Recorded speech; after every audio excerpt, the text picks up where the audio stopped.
Electricast. Hold on to your butts. We are changing the course of history as we see it. That is what Wesley demands. Now, this affects Iris. Iris, where are you? What you feel only matters to you. I do not entertain hypotheticals. The world as it is vexing enough. Iris, I have a tip for you. Don't take drugs! Or whatever movies with Wesley and Iris. What up? And welcome to other... Wow. What up and welcome to Or Whatever Movies. I'm your co-host Iris, and I'm here with my older brother. Wesley. Hey. God. How you doing?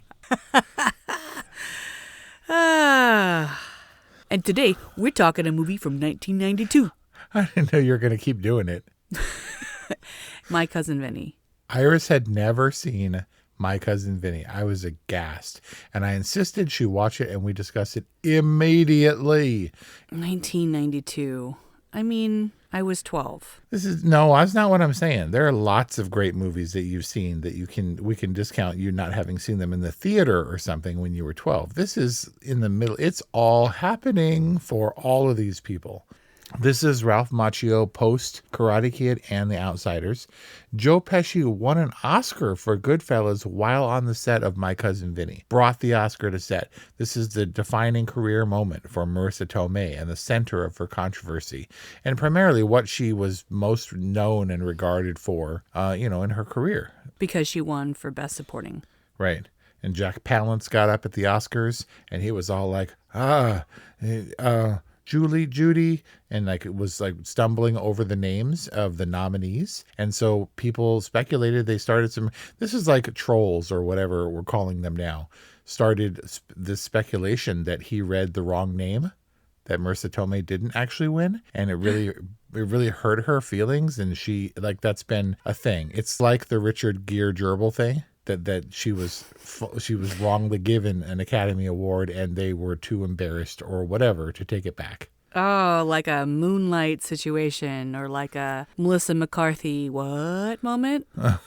What's the Melissa McCarthy what moment? She was nominated for an unconventional role, a comedic role for Best Supporting. And that's not, usually it's like, Anne Hathaway crying and singing on screen for 6 minutes and stuff like that. Not Marissa Tomei as Mona Lisa Vito. Mona Lisa Vito. Or Melissa McCarthy as the best friend, the groom's sister in Bridesmaids. That's what I'm saying. Yep. So Brian was like, what are you watching? I was like, My Cousin Vinny. He's like, oh, I want to watch it. So he watched it with me and he was like, this is like James's favorite movie. He quotes it like once a week. I was like, what? And I'm sorry to burst your bubble, Wes. What? Fell flat for me. Well, that's not possible. My Cousin Flatty. That's not. Ralph Macchio calls this the late for dinner movie. If you blah blah blah, if My Cousin Vinny comes on, then you're going to be late for dinner. And Does he have a native New York accent? I don't know. Well, he's Italian, and Vinny's Italian. He actually wanted to play Rothenstein. He actually wanted to play that role, primarily because he wanted to do the prison cell scene, the confusion when Vinny comes into their cell. Oh, Ralph Macchio, he wanted to play the role of his friend. Right. But look, there are several levels. There's I think the insane likability of Joe Pesci in his post-Home Alone era where he's in the middle of being a wise guy too, but he's so lovable. And you got Fred Gwynne, Herman Munster's up there as the judge. Everybody loves Ralph Macchio. How can you not love Marissa Tomei? This is like one of mom's cracks her up like Whoopi Goldberg in Ghost. She's all excited about Marissa Tomei in this movie. Like it makes her laugh when her biological clock is ticking like that. She's stamping her foot. Seriously, you were like, I'm bored. Was it the burden of expectation from me and Brian? It was. It was way built up. And I wouldn't say it's subtle, but it's simple. And I'm not saying that the characters weren't delightful. Marissa Tomei was mesmerizing. I couldn't keep my eyes off of her. Ralph Macchio is big cutie, and he acts with his eyes, and he's very effective. I could see why they cast Joe Pesci as Harry. Because there's a little bit of that slapstick. I mean, the mud scene outside the car is is a scene from Home Alone. And he is likable, but it was also confusing. Like, Mona Lisa's confusing. devotion to the Vinny Gambini character, her pining for him and following him around like a lapdog, like waiting to get married. That stuff's pretty outmoded. And I didn't understand why she was so obsessed with him. They do look a little bit funny because Joe Pesci, when he was born, he was 50 years old. So he was about 49 here. But Marissa Tomei was like 27 or something. So the age difference was weird. But she was dedicated to him and devoted. And that's part of the sweetness of her character. This was a Renee Zellweger, Jerry Maguire level devotion and dedication to a dude who maybe wasn't right for her. I'm not really sure. I mean, that scene over pancakes or whatever. Why does he have to be so mean? He's stressed out about the case. He had just been told by Judge Chamberlain Haller that he had been found out about the Jerry Callow thing and said, go to lunch.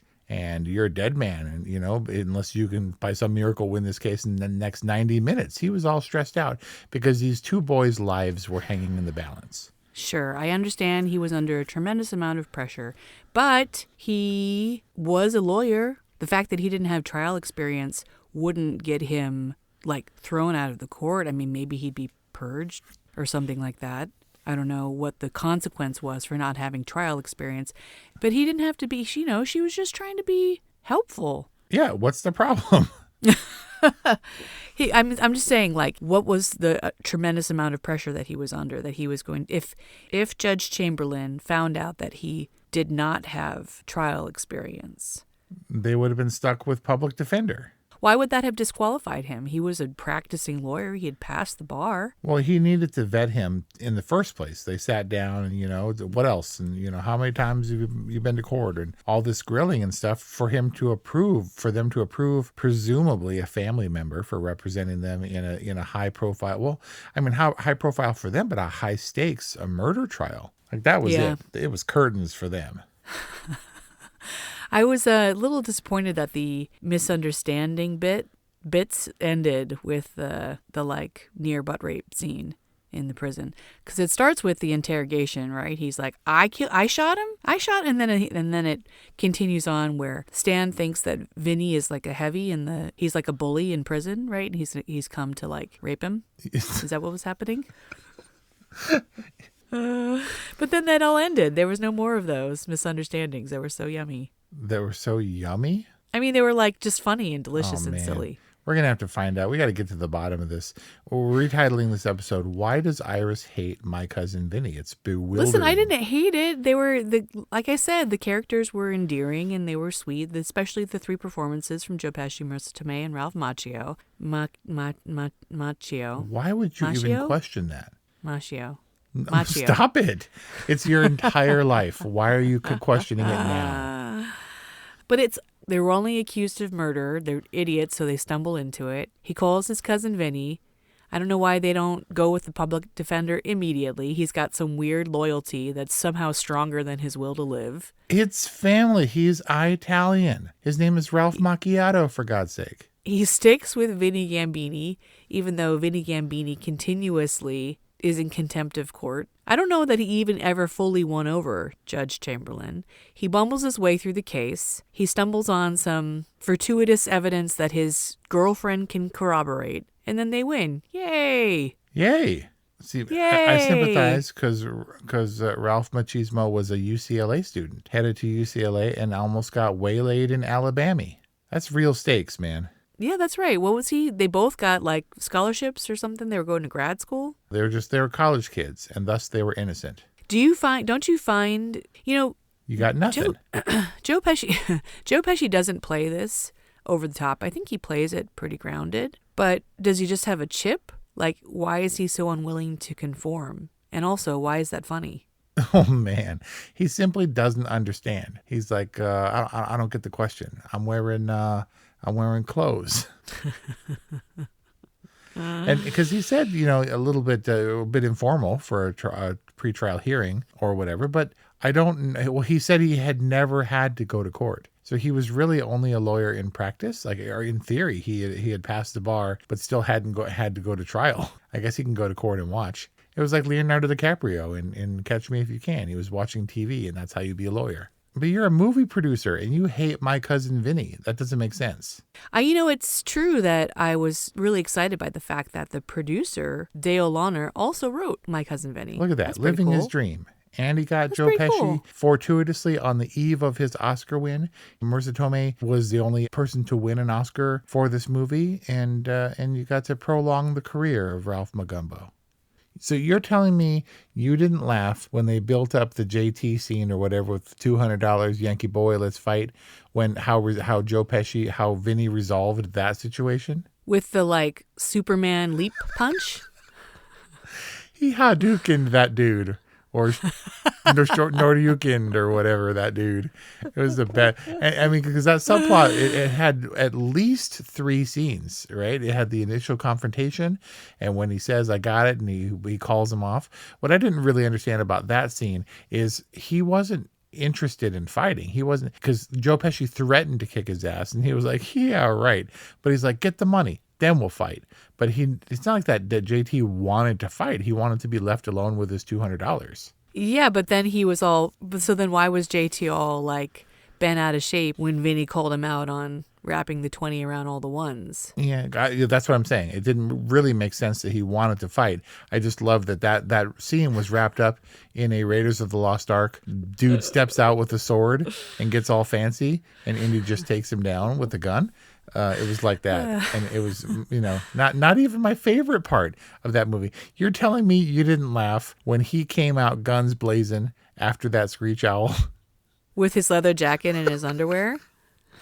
That's my favorite part of My Cousin Vinny. And he gives one other screech just to piss him off. Oh, man. So you're saying that it was super funny that he was sleep deprived? I'm saying that this movie is as comfort food as Italian food. I think of these are Italian characters and they're colorful, and the world of Alabama doesn't make sense to them.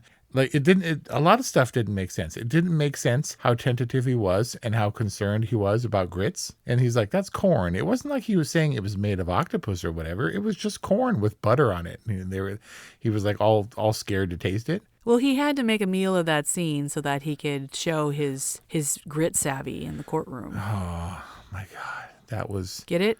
That Make was a meal? at least a double pun, right? Oh, man. I'm working on multiple levels here, Wes, and My Cousin Vinny just cruising on the surface. All in the wrong direction. You're using all your wit to support discrediting this movie as one of the most comforting, most fun movies of the 90s. What is funny about Vinny Gambini showing up in the courtroom in yet just another ridiculous outfit? I wore this ridiculous thing for you. Is that supposed to be endearing? Well, I looked, there was the whole shop had the flu. She got a suit, the only thing that could qualify. Again, not saying that it's ultra plausible, but it was fun in a comforting sort of way. This viewing, I really do think that Lisa was the star of this movie.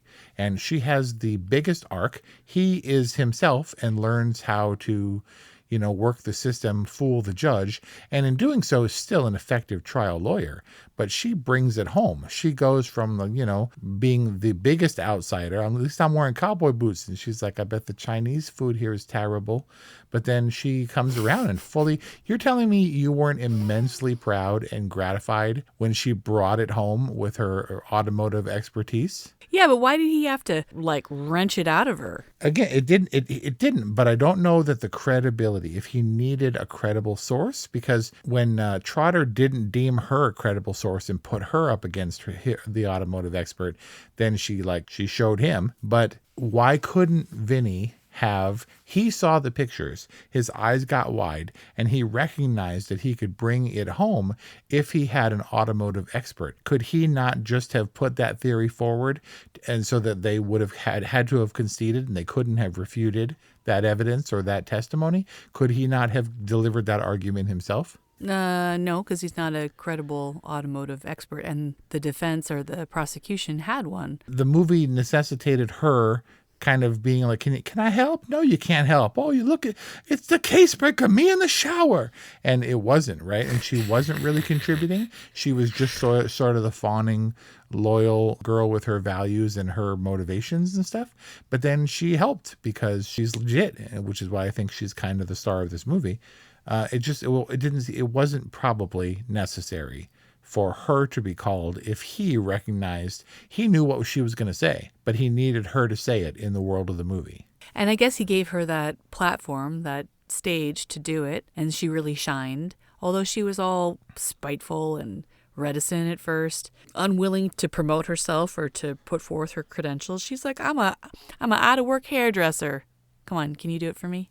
I'm an out-of-work hairdresser. But she was...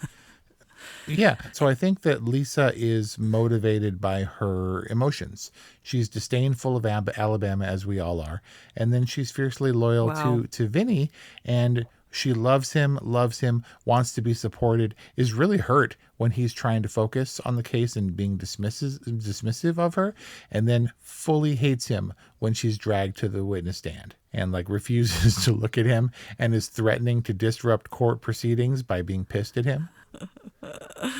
She's got principles. It's just satisfying to see her bring it home, because she was kind of sidelined and cheated by JT and underestimated pretty much all around, I think. Yeah, and I guess there was like some 90s machismo going on where it's okay to like totally insult and dismiss your partner. Well, yeah, this isn't Cool Runnings, even though it was, I think, the same year. I mean, look, he said it was almost as if he had to qualify that all the time. You know, we have every bit as sophisticated a legal process here than we do, you know, up in Yankeetown or whatever. And you know, the grits thing and the dumb witnesses, and it was obviously having fun. Was it poking fun? Was it mean-spirited toward Southerners? Or was it more, because Vinny was obviously a fish out of water, was it the perspective of several fish out of water in an unfamiliar place? I mean, it's basically like, New York descends upon small town Alabama, and there's a struggle between, you know, big city sophistication and like small town bumpkins, and you know, and they're displaying their sophistication through how seriously they take their legal proceedings. And Vinny's like belying his sophistication by being kind of bumbly and completely bungles the arraignment. Anyway, it's basically just a struggle or a clash between New York and Alabama as played out by these characters. I don't know, dude. So I think this movie is endearing, at least it is for me. And I wonder if Jamaicans took offense to Cool Runnings and if Alabamians felt all upset at their treatment in My Cousin Vinny. I mean, I think that the New York Italians are as caricaturized as the Alabamians. Yeah, no, this is a heightened comedy in many ways, like an I Love Lucy episode. It's heightened in its ignorance because those two worlds don't often reconcile. This you know, it would be as funny as Crocodile Dundee in New York or an Alabamian in New York. You know, I think we can just agree. I'm not chalking this movie up. My Cousin Vinny is your courtroom film, and Anatomy of a Fall is my courtroom film. That's ridiculous. I'm going to quote this movie forever. I'm going to pull a James, and I'm always going to talk about this movie. Now that it's not spoilery. What's a good quote? Name a good quote. 2 Utes. Are you kidding me? Excuse me. What's a Ute? What is a Ute? Oh. What is a Ute? Exactly. It was a real-life conversation that Joe Pesci had with the director, who was foreign, who is a good comedy director, who directed Clue in 1985. And 7 years later, My Cousin Vinny, if nothing else, can refer to those pillars and say, I did it. I was successful in directing American comedies, even though I'm not American. So Joe Pesci was saying, and he said Utes, and he said, I don't understand what that word is. Had to explain it, thought it was funny, like the best do, like Stanley Kubrick was like, what is a reach around? And then when Arlie Ermy explained it, was like, that's funny, let's put it in the movie. So that's how the Utes scene was included in My Cousin Vinny. There wasn't a single forget about it in this whole movie. It's not like that. That said, Joe Pesci's accent, I think, may have been, and this is just speculation, what Johnny Depp took his motivation or his inspiration for Donnie Brasco. Oh, really? No, I have no Oh. idea. But the New York Brooklyn accent is a thing. All right. One other quote. How is this quotable? Oh, yeah, it's a 1964 Buick Skylark. In high school, people would ask me what kind of car I wanted. And I was say 1964 Buick Skylark, convertible, mint green You'd say metallic paint with a white top. Would you say it with the accent? No.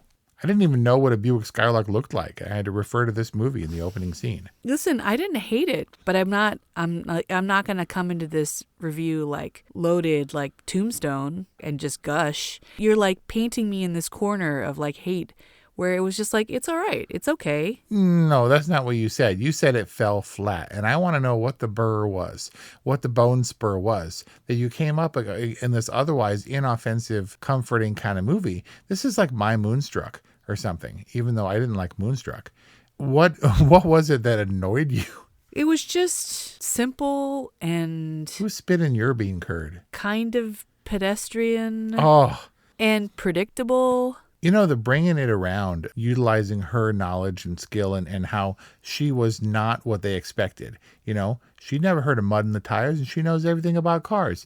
And the dude outright laughs in her face, right? Oh, to bring that around and for her to use her expertise because she is not of that world, this world. And in this particular case, her two Alabamians' unusual upbringing really came to bear. Like, it really served her. But this was the sort of bringing around of that. This movie has been, you said it was simple, but in a way it was simple and well constructed and perfect. This script has been compared to Back to the Future in that it's fully contained and satisfying, and everything that's set up pays off in just a nice, tidy little package that nobody's like, My Cousin Vinny's on. Let's watch something. You don't change the station if My Cousin Vinny's on. Oh, because it's just so unusual that someone who looks like that worked in a body shop or worked at a mechanic's. Do you go to Splash to be energized or to have your boundaries pushed a little bit? No. You watch Splash because it's comforting. But I think you have to have that My Cousin Vinny base in order to return to it and for it to be comforting. I mean, I have my comfort movies. I have my Hangovers and I have my Bridesmaids and I have my Boogie Nights and Jeez. my go-to comfort films. And so I get it, but I think that, 2024, I missed the boat on My Cousin Vinny and coming to it kind of so late in life and so late in my movie watching history. It doesn't work, but apparently I'm wrong. You're right? wrong. 100% wrong. I'm willing to accept that maybe I'm wrong. 9 stars on IMDb, a comedy that you can see again and again. Yeah. These ones got to get you when you're young, and otherwise maybe they don't stick. But it's a shame because this was your blind spot. It's now in the rearview mirror, and it doesn't work for you, and you're missing out on one of the prime joys of comforting cinema. This is like Coming to America. Is it perfect? No. Is it quotable? Quote me Coming to America. Bark like a dog. and do the accent. Yoop, yoop, yoop. Bark like a big dog. Hey, big dog. Woo, woo, woo, woo. Your royal penis is clean, Your Highness. Oh man, I've got it. It's trying to conjure them in under pressure to pull My Cousin Vinny quotes up. It's hard, but now I'm going to try to infuse this in everyday conversation. Anytime, see, it was always the Karate Kid and even The Outsiders, both of which we discussed. Available at orwhatevermovies.com or wherever you get podcasts. 10 out of 10. A comedy of trial and error and a truly hilarious one at that. 10 out of 10. No one should yell objection at this movie. Oh, okay. Well, that's terrible. And that seems like the studio, like a bot or whatever. But this is the trifecta for Ralph Macchio. He has 3 great movies under his belt that he can always point to with pride. 10 out of 10. Pitch perfect comedy in an era when comedy is no longer funny. Man. That's kind of interesting, actually. I'm just looking at these reviews and I'm just like, who are these people? They are us. We are them. They are all of us. Except for you. 10 stars, classic and underrated. Entertainment at its best. Seriously. See, there's a reason that they're saying underrated. It's because real critics see through the thin veneer of this otherwise very flat comedy. Wow. I mean, they look cool. They're pretty badass when they come into the bar. Yeah? They got to look imposing. They're wearing dead animals. but not the kind that you hunt for, apparently. No. All right. My Cousin Vinny. Woo, yay. Who hurt you? It's like the scene in Bridesmaids when What's-Her-Face tells her that she's engaged. Oh, what's happening?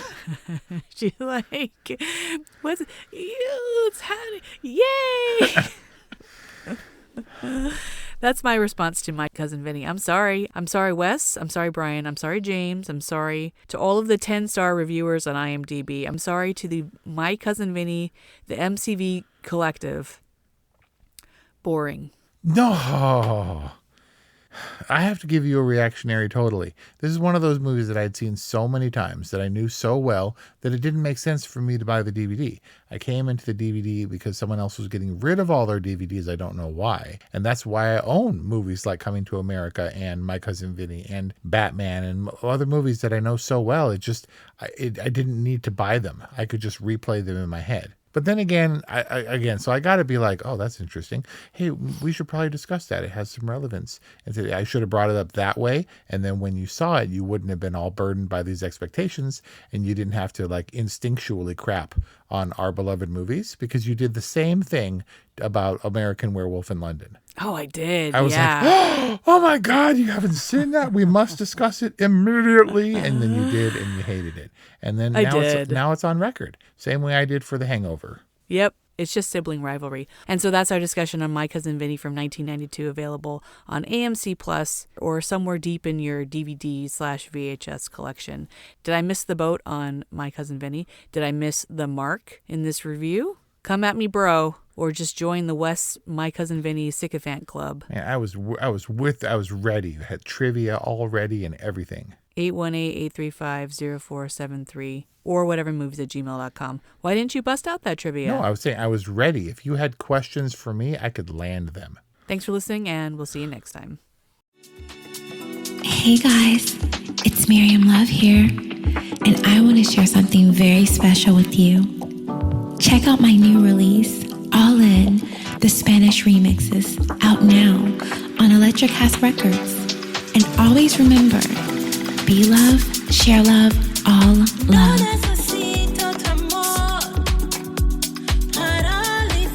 Available now wherever you listen to music.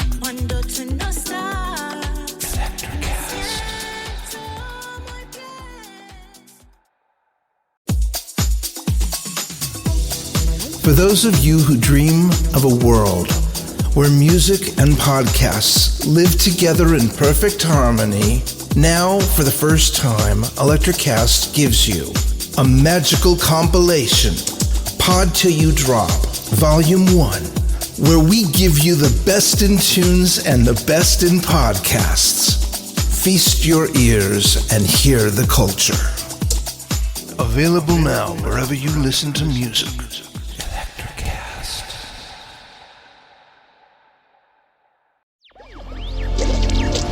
Electricast.